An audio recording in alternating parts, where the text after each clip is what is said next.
Hey, good afternoon, Life Class. I have come to the realization that one of the lessons that was deeply affected by our switching to online education, one that I was in the process of revising but didn't actually get to finish before we switched, is number 49 on how to worship. And so we're going to try to fix that today.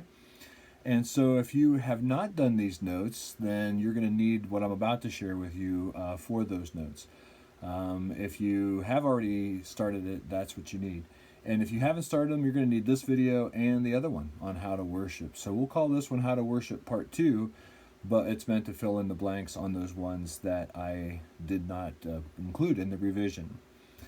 First of all, praise the Lord, as it says on your notes, is actually a command. It's like mow the grass, clean your room. So when somebody says, "Oh, praise the Lord," they're not actually worshiping the Lord at all. They're actually just giving the same command. They're giving the same encouragement. You, that person right there who I'm talking to, you should give praise to God.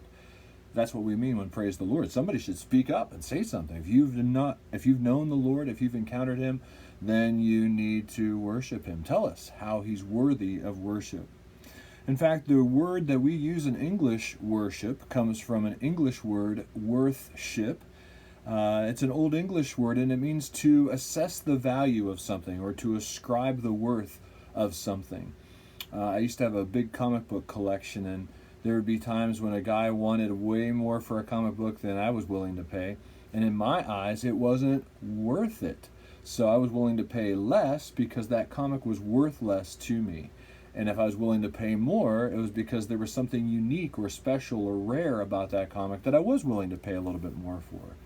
I would hope that that would never happen in worship. I would hope that when we go to church to join with other Christians and saying to God, this is how much worth or value that we see, that we're not going to go cheap on him, that we're not going to try to get a bargain basement God, but that we're going to try to give to him in proportion to the worth that we've seen in him. Very little worship means we don't see much in God that's worthwhile. A lot of worship, extravagant worship, is because we look at the value of God and we say, this is how much you're worth to me. Proskuneo means to kiss the hand of the superior, to kneel before him, to kneel before him and kiss his ring or kiss his hand. That's what proskuneo means. It means to kiss the hand of, to kneel before, or even to lay prostrate before a superior.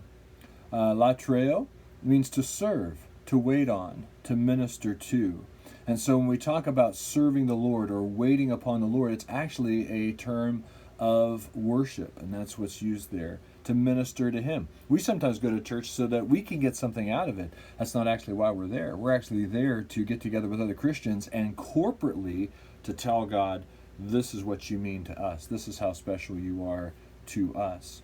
Exodus 20 and verse 3 said, there must be no other gods that we put next to or nearby or in front of Yahweh, in front of the Lord.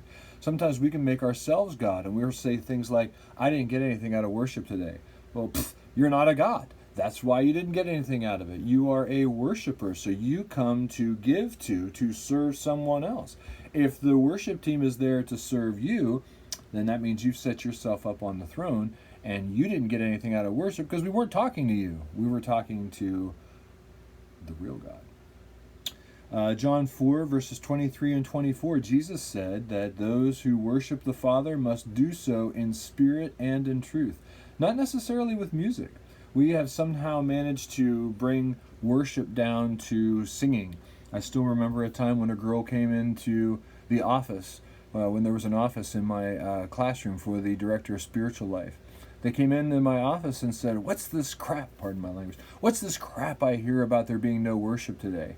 We had a guest speaker who was actually doing a one-man show about the Apostle Paul. Lots of worship going on, but in a very different way. But in her eyes, the reason that we weren't doing worship because we didn't have any music.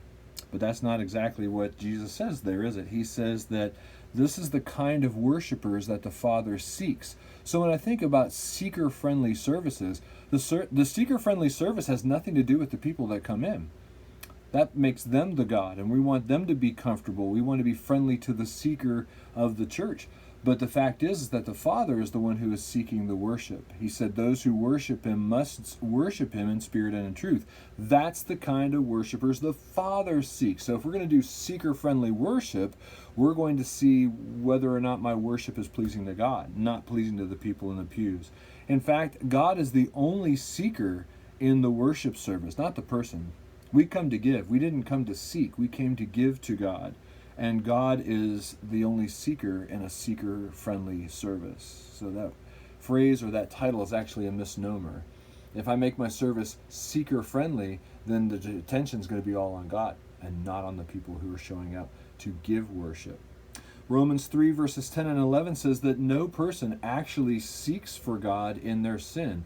There is none who seeks after God. There is none righteous, not even one. All of us have gone astray. All of us have sinned, and so forth. In our sinfulness, we don't seek God. We actually run away from him. We've been doing it since the garden, since Adam and Eve. And so seeker-friendly service for worshipers? Nah. Seeker-friendly service for sinners?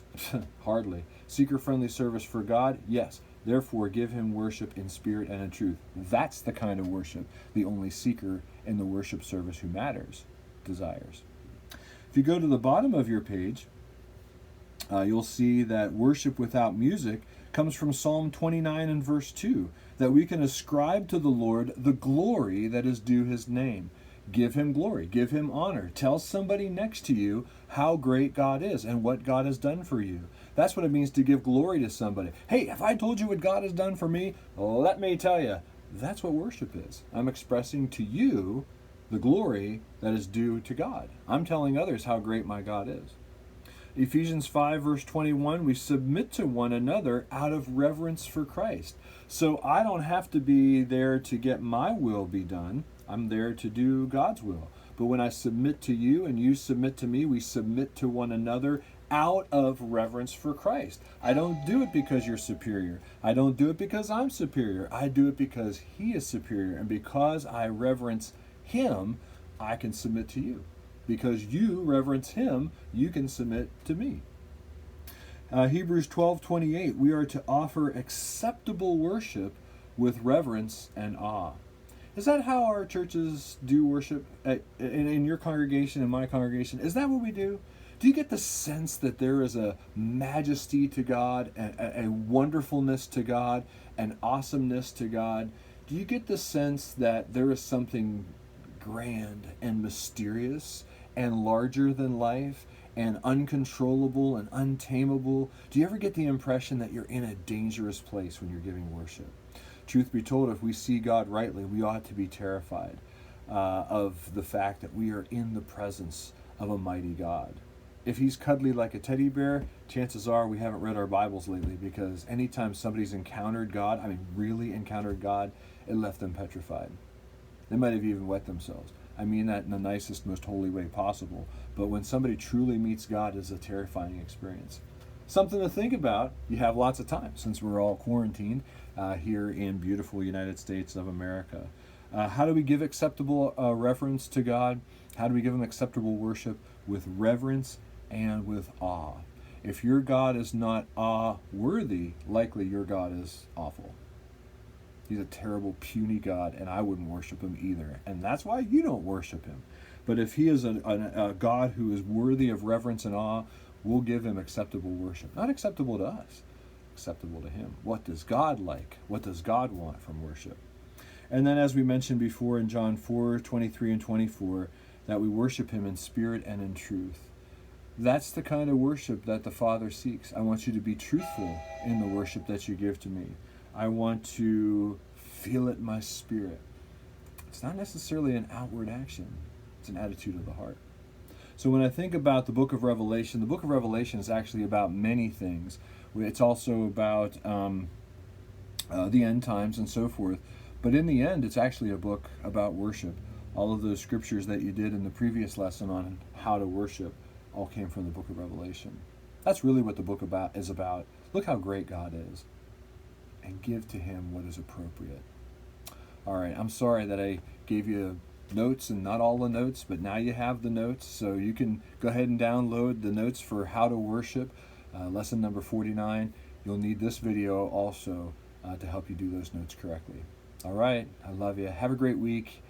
Good Friday's coming up this week, and then also Easter Sunday. Make sure you worship, even if you have to do it at home without being able to gather together with the saints. Make sure you give to God acceptable worship this week. All right, take care. Bye-bye.